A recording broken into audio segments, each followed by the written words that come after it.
Maelstrom Pulse is terrible, Plows are terrible. I actually ordered in a Diabolic Edict just to possibly just get you.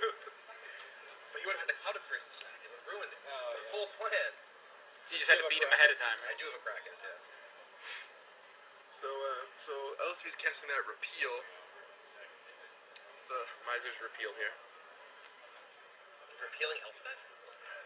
How rude. And I don't think there's a... I guess it'd have to have 5 to counter that, right? Yep, and Elspeth just goes back.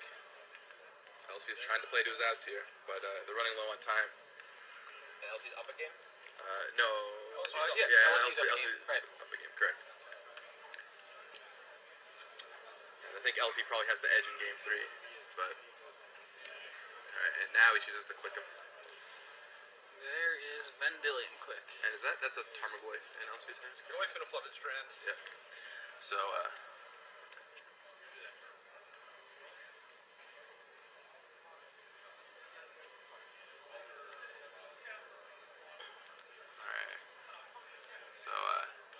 does not let that Videli click to resolve and take his Goyf, but... Big cheats. Alright, so that Goyf gets in there. He throws that Videli click to the side.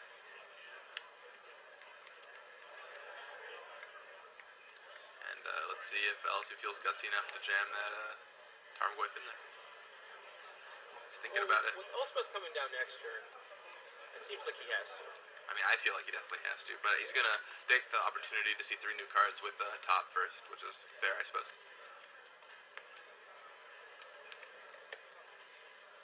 Let's see what we got. That's a Reb, is that Reb Jace? Reb Counterspell Tarmogoyf. Reb Counterspell Tarmogoyf. So that could be really good. You could, if Denny still doesn't have a 2-drop, he can play Tarmogoyf, and then counterspell whatever his follow-up is, and then probably kill him on the swing back, because we do have, like, Planeswalker enchantments. Instantly. Lands, yeah. Of course, the danger of the second Tarmogoyf is what he doesn't know is Danny Chan has Engineer Explosives in his hand, Right. which he can set for 2 next turn. Even that's fine, because it would kill his own Right, counterbalance. it would kill his counterbalance, correct. And he still has a counterspell, so. Right.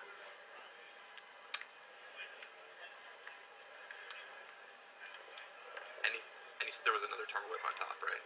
Yeah. Yeah, so even then he has got the 3rd Tarmogoyf to back it all up if he chooses to lay one here. But now he's trying to figure out what's the play. What do we want to do?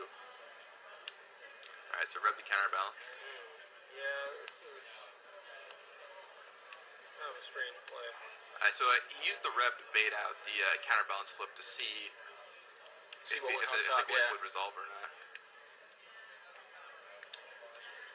I guess if he has a 2 on top, Luis is just kind of dead. Engineered Explosives. There's explosive thing, just passes back. He's just gonna serve, and yep, things are exploding. He engineered that way. And there's Tarmogoyf. Yeah. It seems like he didn't have a 2 on top for so long that if he just played Tarmogoyf to kind of bait and see what was going on, and then had counterspell on top, then he just wins the game on the spot if he doesn't have a 2. Right. But LZ wanted to be careful, I guess. Yeah, well, this way he still has to fight through Elspeth, but if his opponent gets to play Elspeth and then Corehaven, like on tap with Corehaven in play, like he's still in a tight spot. So. Oh, except there's Jace knocking down the Elspeth. I was actually just thinking that if you look at Danny Chan's hand, he has a Jace of his own in his hand. He could have played Jace and bounced Tarmogoyf, which I think may have been a better play.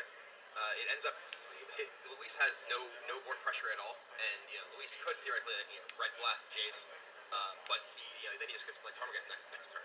Or he has to play the Elspeth next turn. So he's in a better position playing the Jace first, I'm pretty sure. If Jace bounces, then next turn he has Jace to play and Elspeth, or if Jace dies, he still has the Elspeth. I believe he just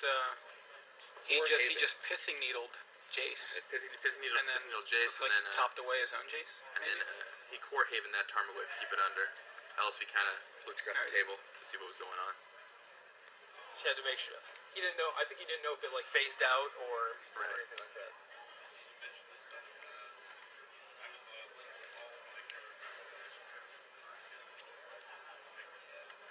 So, alright, so Corehaven, Tarmogoyf.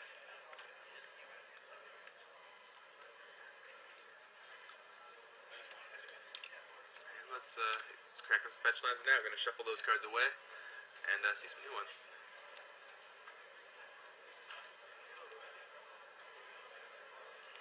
See, it's always tough. Like, any player could still win this game, but it's like you have to kind of keep playing. It's still such a grind, but And then, it's like, when do I concede and when do I not? Like, and like you can't concede, but at the same time you're running low on time.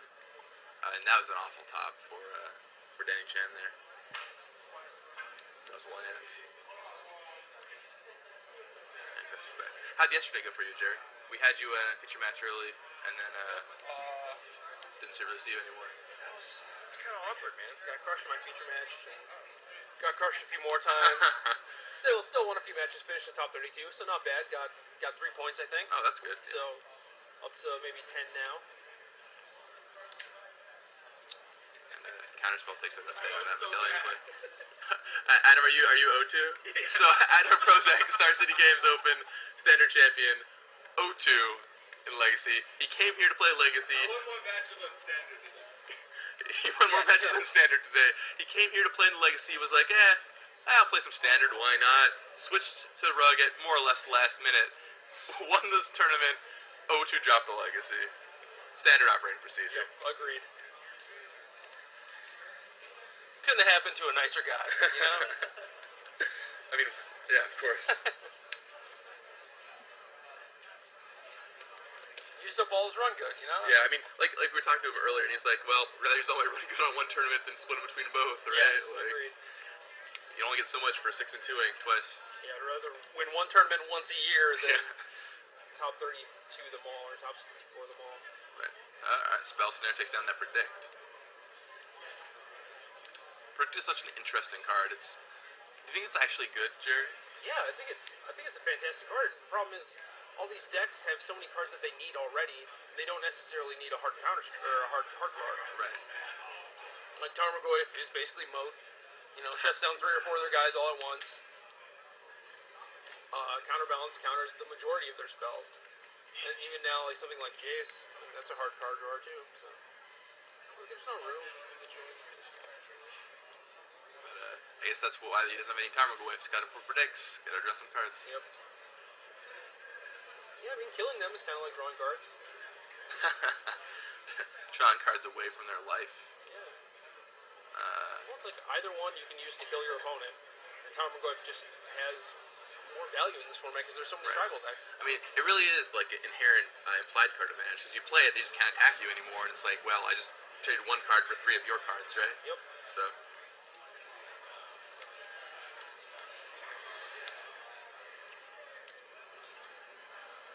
Oh dear. We have a grip for that needle. Oh, nice. Chasing things.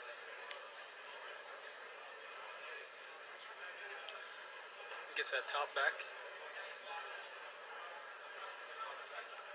Put top, There it is. Spell Pierce on top. Alright.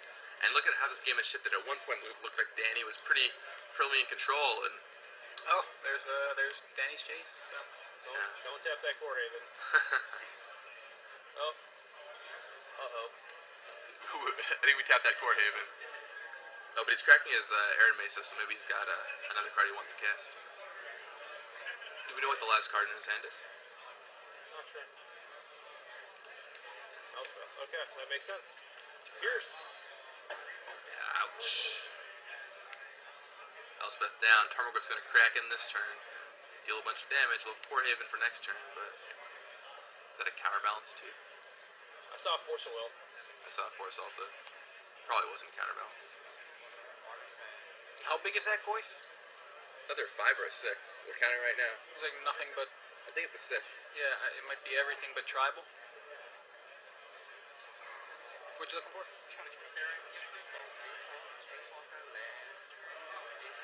So this is tough too. They're already kind of low on time. Now they have to sit there and try and count for Tarmogoyf. Tarmogoyf. That's actually the thing I hate most about Tarmogoyf. Every time it gets played is, alright, let's count our graveyards. Like, Yeah. 3 turns later, everything dies. Let's count our graveyards. But at the same time, I don't want to put a dice on my Tarmogoyf because that's just the worst, right? Yeah.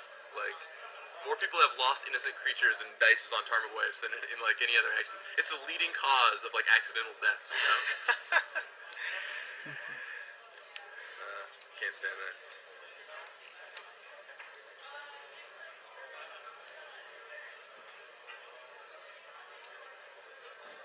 Arena Wasteland. Oh, what do we draw? Crossing grip for a top. Okay. No responding to that one, my friend. He's gonna predict to get rid of no. Luis's top. Oh! Alright, We got the force. Oh, hard cast. Alright. Playing off the top. Got it deck there. So now both of them, he's got a top, I guess. So Luis is way ahead. So that Core Haven's gonna be an issue, but just passes back. Draws a red. Tops again.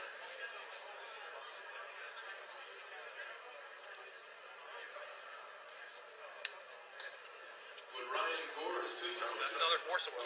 Got some more counter spells. Core Haven. Man, Core Haven is a card I haven't seen played in a long time. Yeah, for real.